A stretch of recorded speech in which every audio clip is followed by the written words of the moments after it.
7 वाला ठीक प्रश्न है। आपका कि एक वयस्क मनुष्य के कितने दांत होते हैं? तो एक वयस्क मनुष्य के जो है आपको हो जाएंगे 32 दांत। कितने दांत हो जाएंगे? 32। अगला प्रश्न आपका, मछली के हृदय में कोष्ठों की संख्या कितनी होती है? तो मछली के हृदय में 2 कोष्ठ होते हैं। कितने कोष्ठ होते हैं? 2 कोष्ठ होते हैं ना। मछली के हृदय में 2 कोष्ठ होते हैं, जबकि यही मानव में पूछा जाएगा तो 4 हो जाएगा, लेकिन मछली में 2 कोष्ठ होते हैं। अगला प्रश्न है, स्वाद कलियाँ पाई जाती है। तो स्वाद कलियाँ जो है जीभ के ऊपर पाई जाती है। कहाँ पाई जाती है? इसीलिए लोग बोलता है कि जीभ के स्वाद ले रहा है आदमी। अगला प्रश्न है आपका, अमाशय के अग्रभाग को क्या कहा जाता है? तो अमाशय के 3 भाग होते हैं, जिसमें से सबसे अगला भाग को बोलते हैं कार्डियक भाग। पहला भाग को क्या बोलते हैं? कार्डियक भाग, दूसरा को फुंडिक भाग, तीसरा को पाइलोरिक भाग। ये अमाशय के 3 भाग होते हैं, और सबसे आगे वाला जो भाग होता है इसको हम लोग बोलते हैं कार्डियक भाग, है ना। तो अगला प्रश्न है आपका, मुख गुहा का पिछला भाग क्या कहलाता है? तो देखिए, मुख गुहा का जो पिछला भाग है ना, ये कहलाता है, इसमें से इसमें से कहा जाएगा आपका ग्रसनी। तो मुख गुहा का जो पिछला भाग ये क्या कहलाता है? आपका ग्रसनी, है ना। अगला प्रश्न है आपका, निम्नलिखित में कौन सजीव के मुख्य लक्षण है? देखिए, श्वसन करना जो है ये सजीवों के सबसे प्रमुख लक्षण है। अगला क्वेश्चन है आपका, छोटी आंत एवं बड़ी आंत के जोड़ को क्या कहते हैं? तो इसको बोलते हैं सिक्कम। छोटी आंत एवं बड़ी आंत के जोड़ को क्या बोलते हैं? सिक्कम। अगला प्रश्न है आपका, छोटी आंत में भोजन के पाचन में निम्नलिखित में किस रस की भूमिका होती है? तो छोटी आंत में जो है भोजन के पाचन में आपका पीत रस भी मिला हुआ रहता है, अग्न्याशयी रस भी मिला हुआ रहता है, आंत्र रस भी मिला हुआ रहता है। यानी हम लोग जाएंगे ऑप्शन डी के साथ। अगला प्रश्न है आपका, अमाशय में अधपचे भोजन के लेई की तरह जो स्वरूप रहता है, रचना रहता है, उसको क्या कहा जाता है? तो देखिए, अमाशय में जो भोजन होता है उसको काइम बोला जाता है। क्या बोला जाता है? काइम। अगला प्रश्न है आपका, निम्नलिखित में कौन एमिनो अम्ल के विखंडन से बनता है? तो एमिनो अम्ल के जो विखंडन से बनता है वो हमारा बनता है अमोनिया। कौन बनता है बंधु? अमोनिया। अगला प्रश्न है आपका, स्वपोषी पोषण के लिए आवश्यक है। तो देखिए, स्वपोषी पोषण के लिए सब जरूरी है, क्लोरोफिल भी, सूर्य के प्रकाश भी, इनमें से सारे हो जाएंगे ऑप्शन। अगला प्रश्न है आपका, चाइल्ड का अवशोषण होता है। तो देखिए, चाइल्ड का जो अवशोषण होता है वो होता है इलियम में। कहाँ होता है? इलियम में। तो ग्रहणी, जेजुनम और इलियम, ये छोटी आंत के 3 भाग हैं, जहाँ इलियम में जो है चाइल्ड का अवशोषण होता है। अगला प्रश्न आपका, मनुष्य के आहार नाल की कौन सी रचना अवशेषीय अंग है? तो अपेंडिक्स जो है अवशेषीय अंग है, फालतू अंग है। इनको आप लोग निकालवा भी सकते हैं, काट करके निकलवा दीजिए। किसी किसी का अपेंडिक्स बढ़ जाता है तो प्रॉब्लम हो जाती है, डॉक्टर से क्या करता है, आसानी से काट के बाहर कर देता है। तो नेक्स्ट प्रश्न आता है आपका, दांत अस्थि क्षय का कारण है। देखिए, दांत जो है अस्थि क्षय का जो कारण है वो होना जाना चाहिए आपका। देखिए, मीठी चीज़ का खाने से भी दांत में क्षय हो जाता है। बैक्टीरिया द्वारा अम्ल निर्माण करने से भी दांत क्षय हो जाता है। दांतों की सफाई नहीं करने से भी, देखिए लड़कियां लोग कई बार दिन दिन भर ऐसे ही रह जाती है, दांत की सफाई नहीं करती है, इस वजह से भी दांतों की सफाई नहीं करने से भी दांतों की क्षय हो जाती है। इसका आंसर हो जाएगा आपका इनमें से सभी, इनमें से सभी। और लड़कियां बुरा नहीं मानेंगे लोग यहाँ पे। अगला प्रश्न है आपका, डेंटाइन के ऊपर दांतों की सुरक्षा हेतु पाई जाने वाली कठोर परत को क्या कहते हैं? तो डेंटाइन के ऊपर जो दांतों की सुरक्षा के लिए जो कठोर परत होता है उसका हम लोग बोलते हैं इनामेल। कौन सा परत बोलते हैं? इनामेल परत। अगला प्रश्न आ रहा है आपका, पैरामीशियम में भोजन का अंतर्ग्रहण कहाँ होता है? तो देखिए, पैरामीशियम में जो भोजन का अंतर्ग्रहण होता है ना, होता है कोशिका का मुख्य द्वार से। कहाँ से होता है? कोशिका के मुख्य द्वार से। लेकिन यही जब अमीबा की बात करता है यहाँ पर पैरामीशियम की जगह पर, तो हम लोग चले जाते हैं कुटपाथ के साथ। हम लोग कंफ्यूज नहीं करेंगे यहाँ पर, है नहीं, क्योंकि आप लोग कंफ्यूज करने वाले तो बचे हैं नहीं। पूछा गया है पैरामीशियम के बारे में, तो पैरामीशियम किससे? कोशिका का मुख्य द्वार से, है ना। अगला प्रश्न आपके लिए, प्रकाश संश्लेषी इकाई है। देखिए, प्रकाश संश्लेषी इकाई जो है ये कहा गया है क्लोरोफिल को। किसे कहा गया है बंधु? क्लोरोफिल को। नेक्स्ट प्रश्न आता है आपका कि प्रकाश संश्लेषण प्रक्रिया का मुख्य उपोत्पाद क्या है? उपोत्पाद क्या है? तो प्रकाश संश्लेषण प्रक्रिया का जो प्रमुख उपोत्पाद है यह है आपका ऑक्सीजन। क्या हो जाएगा? ऑक्सीजन। अगला प्रश्न है आपका, पैरामीशियम में पाई जाने वाली पोषण विधि को क्या कहते हैं? तो पैरामीशियम में पाई जाने वाली पोषण विधि को कहते हैं हम लोग, पैरामीशियम में जो पाई जाने वाली पोषण विधि है उसको बोलते हैं प्राणी संपोषण। क्या बोलते हैं? प्राणी संपोषण। अगला प्रश्न है आपका, निम्नलिखित में किसे प्रकाश संश्लेषी अंग कहते हैं?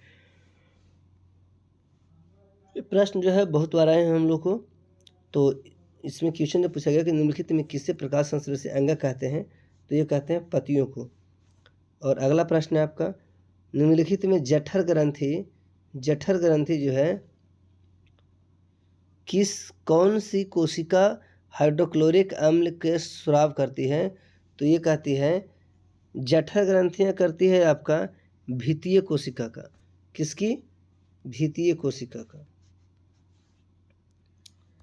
अगला प्रश्न है आपका, मनुष्य के मुख गुहा में कितने जोड़े लार ग्रंथियाँ पाई जाती है? तो 3 जोड़े। मनुष्य के मुख गुहा में कितनी जोड़ी ग्रंथियाँ पाई जाती है? लार के लिए 3 जोड़े हैं। चलिए अगला प्रश्न है आपका, इनमें कौन सी रचना द्वारा अमीबा में भोजन का अंतर्ग्रहण होता है? देखिए बहुत ही महत्वपूर्ण क्वेश्चन है, इसलिए रिपीटेड होते जा रहा है। तो कुटपाद के द्वारा। अगला प्रश्न है आपका, पेप्टाइड्स को निम्नलिखित में किस रूप में तोड़ देता है? तो ये तोड़ देता है आपका एमिनो अम्ल के रूप में। किस रूप में तोड़ देता है? एमिनो अम्ल के रूप में। अगला प्रश्न है आपका, कोशिका के किस भाग में सजीवों के सारे गुण विद्यमान होते हैं? तो कोशिका के जो है जीव द्रव्य एक ऐसा भाग है जिसमें सजीवों के सारे गुण उपस्थित रहते हैं।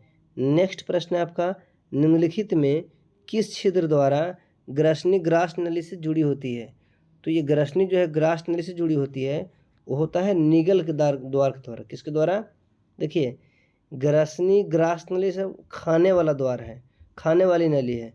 खाने वाली जो नली है इसके लिए जो द्वार आ जाएगा वो निगलने के लिए आ जाएगा, खाने जो बड़ा है निगलने के लिए, यानी निगल द्वार के द्वारा। अगला प्रश्न है आपका, अमीबा का मुख्य भोजन क्या है? तो अमीबा का जो सबसे प्रमुख भोजन है, देखिए शैवाल के टुकड़ों को भी खा जाता है, ये डायटम में कोशिकीय जीव को भी खा जाता है, बैक्टीरिया को भी खा जाएगा, यानी अमीबा का भोजन इनमें से सभी हो जाएंगे। अगला प्रश्न आता है आपका, ये रहा स्क्रीन पर, ग्रहणी भाग है। हाँ तो ग्रहणी, जेजुनियम, विलियम, ये तीनों भाग है छोटी आंत का। किसका हो जाएगा आपका? छोटी आंत का। और अगला जो है प्रश्न है, इस चैप्टर का सबसे अंतिम प्रश्न आ जाएगा, और वो प्रश्न है आपका कि वह विधि जिसमें जीव पोषक तत्वों को ग्रहण कर उसका उपयोग अपने वृद्धि एवं जनन के लिए करते हैं, तो उसे कहा जाता है आपका पोषण। क्या कहते हैं उसको बंधु? पोषण। चलिए ये जो क्वेश्चन था आपका इस चैप्टर का, पहला चैप्टर का ये जो अंतिम प्रश्न है, ये एनसीईआरटी का प्रश्न है, बहुत ही महत्वपूर्ण प्रश्न है आप लोगों के लिए, और जो एग्ज़ाम में जो है इसी से आपको देखे जाएंगे। और अगला चैप्टर का ये सबसे पहला क्वेश्चन है आपका कि हार्मोन स्रावित होते हैं। देखिए हार्मोन जो स्रावित होते हैं, ये स्रावित होते हैं अंतःस्रावी ग्रंथियों से। कहाँ से होते हैं बंधु? अंतःस्रावी ग्रंथियों से।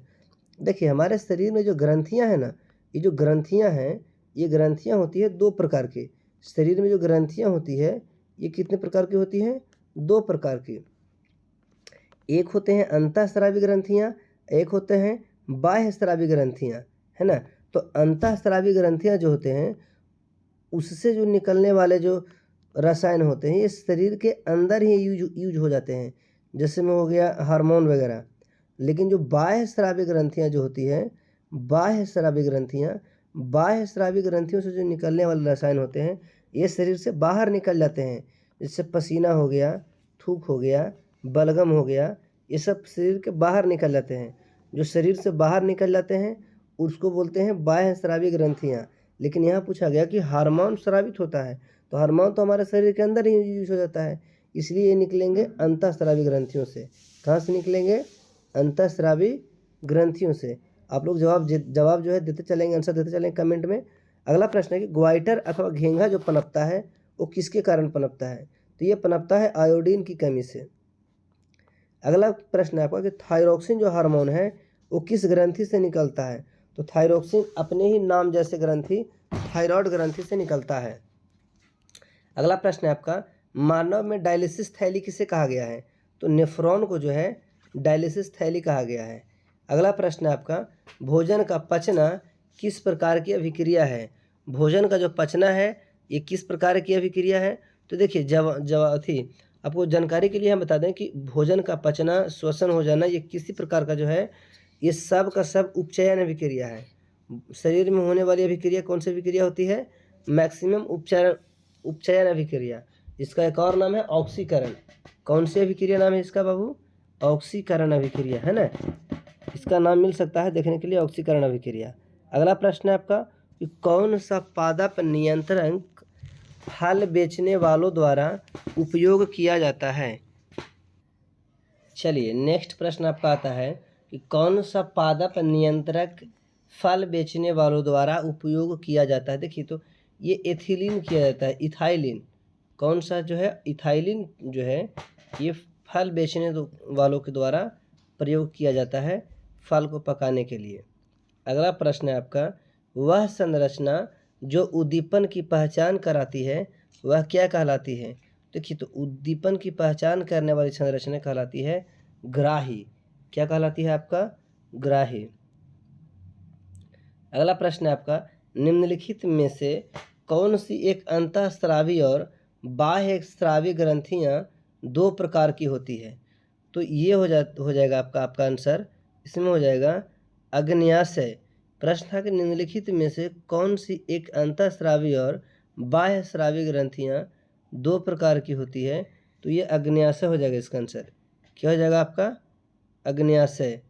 अग्न्याशय जाएंगे ऑप्शन नंबर ए के साथ, है ना। अगला प्रश्न है, और आप लोग जो है फटाफट से आंसर दीजिए कमेंट में और तैयारी करते रहिए। अगला प्रश्न है आपका कि कौन सी अंतःस्रावी ग्रंथि वृक्क के दोनों ओर ऊपर स्थित होती है? तो देखिएगा कौन सी अंतःस्रावी ग्रंथि जो है वृक्क के दोनों ओर होती है? तो एड्रिनल जो है, एड्रिनल ये वृक्क के दोनों ओर होती है ना। अगला प्रश्न है, जीवों में ध्वनि ग्रहण करने के लिए संवेदी अंग है। तो जीवों में जो है ध्वनि ग्रहण करने के लिए संवेदी अंग कौन हो जाएगा? तो ये आपका श्रवणग्राही अंग। कौन है? श्रवणग्राही अंग। नेक्स्ट प्रश्न है आपका, वृक्क के ऊपर स्थित अंतःस्रावी ग्रंथि है। देखिए वृक्क के जो ऊपर है ना ये अंतःस्रावी ग्रंथि जो है अधिवृषण है, अधिवृषण ग्रंथि है। कौन है?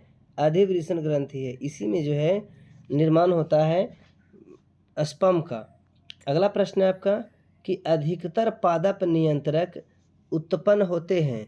तो अधिकतर पादप नियंत्रक जो होते हैं ये उत्पन्न होते हैं आपके बढ़ते तने अग्रभाग पर भी और बढ़ती जड़ के भी अग्रभाग पर, यानी जाएंगे ऑप्शन डी पर, यानी ए और बी दोनों आंसर होगा इसका।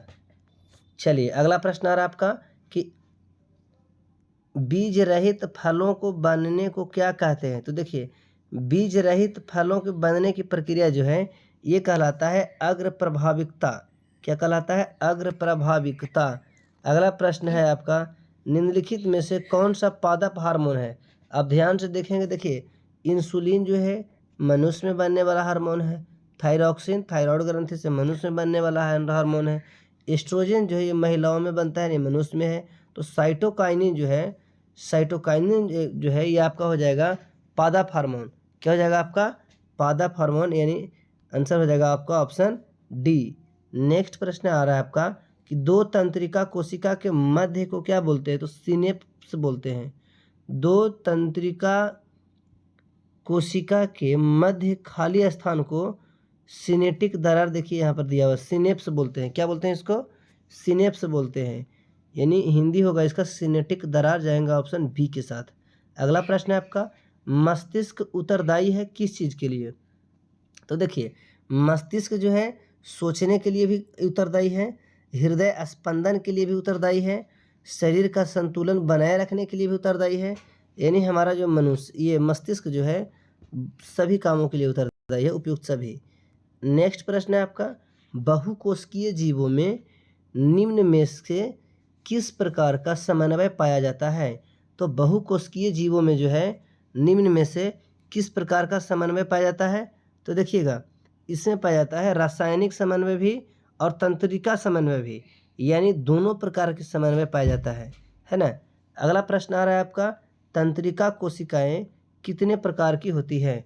तो तंत्रिका कोशिकाएं जो होती हैं ये होती है 3 प्रकार की। तंत्रिका कोशिका कितने प्रकार की होती है? 3 प्रकार की। अगला प्रश्न है आपका, प्रतिवर्ती चाप कहाँ बनते हैं? तो देखिए, प्रतिवर्ती चाप जो होता है ये बनता है मेरुरज्जु में। कहाँ बनता है? देखिए, 2 तरह की क्रियाएं होती है, एक होता है प्रतिवर्ती चाप, एक होता है प्रतिवर्ती क्रिया। तो जो प्रतिवर्ती क्रिया जो संतुलित होती है ये हमारे मस्तिष्क से होती है, दिमाग से होती है ना, जबकि प्रतिवर्ती चाप जो है ये मेरुरज्जु से होते हैं। अगला प्रश्न है आपका, शरीर की प्रधान नियंत्रक ग्रंथि को किसे कहा जाता है? तो शरीर की जो है सबसे प्रधान नियंत्रक ग्रंथि है ये कहा जाता है पीयूष ग्रंथि को। पीयूष ग्रंथि का इसका एक और नाम है मास्टर ग्रंथि। क्या नाम है आपका? मास्टर ग्रंथि। कई बार सब्जेक्टिव में प्रश्न पूछता है कि पीयूष ग्रंथि को मास्टर ग्रंथि क्यों कहते हैं? तो देखिए, पीयूष ग्रंथि जो है सभी ग्रंथियों को एक साथ कंट्रोल करता है, इसलिए इसको बोला जाता है मास्टर ग्रंथि। अगला प्रश्न है आपका, अंतःस्रावी ग्रंथियाँ होती है? तो देखिए, अंतःस्रावित ग्रंथियाँ जो होती हैं ये होती है नलिका विहीन होती है। कैसे होती है? यानी इसमें किसी भी प्रकार की नलिका नहीं पाई जाती है ना। चलिए, अगला प्रश्न आ रहा है आपका कि थायराइड ग्रंथि की अल्पक्रियता के कारण कौन सा रोग होता है? तो देखिए, बहुत ही महत्वपूर्ण क्वेश्चन है आपका।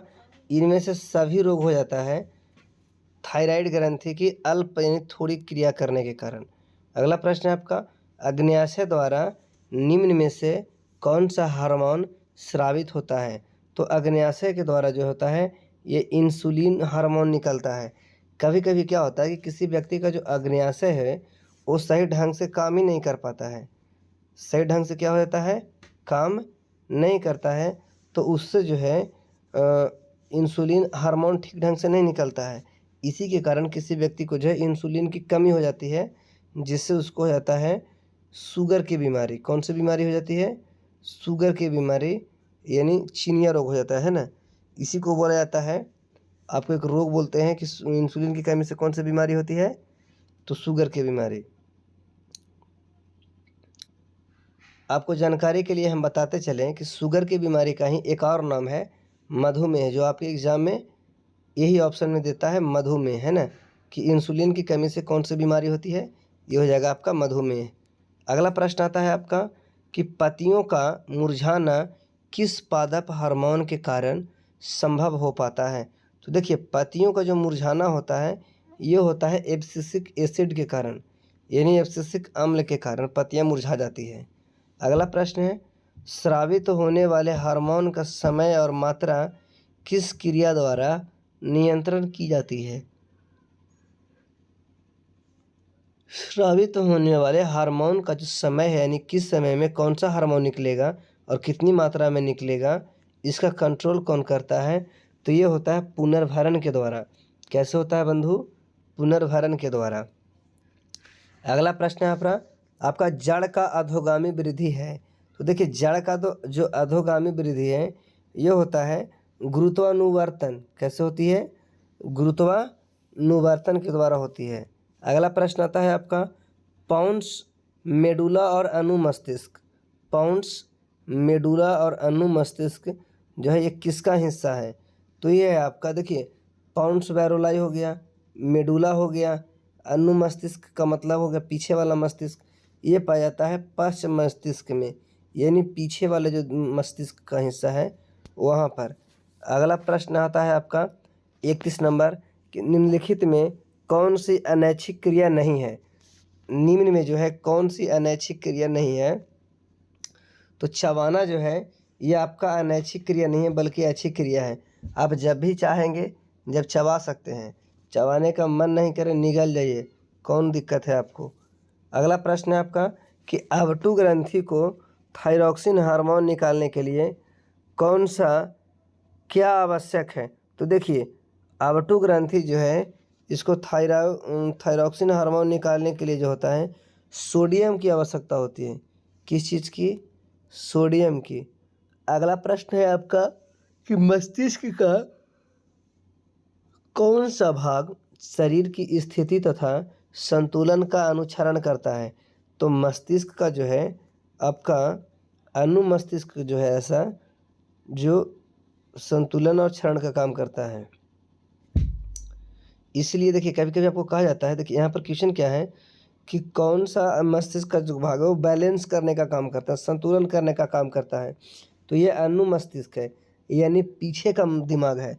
इसलिए कभी कभी कहा जाता है कि पीछे दिमाग के पिछले हिस्से पर नहीं मारना चाहिए, क्योंकि किसी भी व्यक्ति को अगर आप धीरे से भी दिमाग के पिछले हिस्से पर मारेंगे तो उसका बैलेंस क्या हो जाएगा, गड़बड़ा जाएगा, यानी अपना संतुलन को खो देगा, वो गिर जाएगा, बेहोश हो जाएगा।